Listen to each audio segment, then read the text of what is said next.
this is Raylene with HOA Fight Club. So I thought that if I always report the negative, you should also report the positive. So I had an experience with a gentleman that had gotten fined by his association. So he had a due process hearing, and the board fined him $500. Now, the gentleman was in violation of the CC&Rs. So, the board had the right to fine, and this gentleman did go through the process of the due process hearing. But I think that in that process, he didn't know what he should ask for in the process of the due process hearing.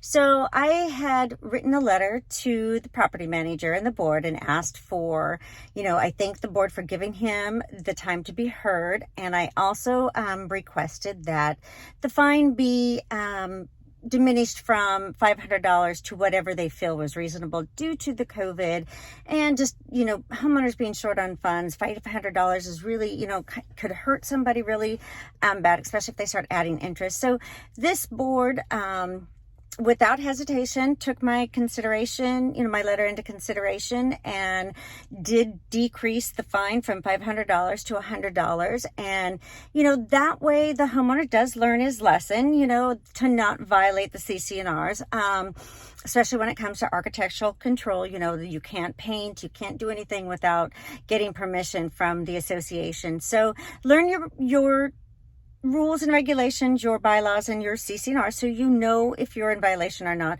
But if you are confused or need help with the due process hearing, or to request it, or to write a letter, I am more than happy to help you, guide you in the letter writing process. I think that it's important for homeowners to learn how to communicate with their boards appropriately. Not everybody, when you get fined, you get angry, so you lash out at the board instead of sometimes saying, hey, I might have violated the rules, but can you please listen to why, and then judge accordingly. So, we don't have to be always at odds with our boards. The boards have, if they're running things right, they'll let you know that you can have a hearing.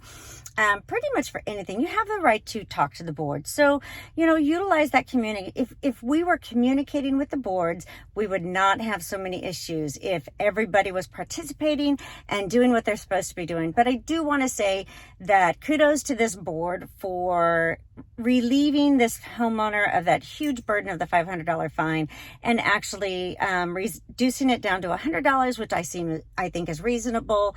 I think the board was willing to take payments. So, there's a lot of good things that can happen if you communicate with your board. All right. I'll see you on the next one.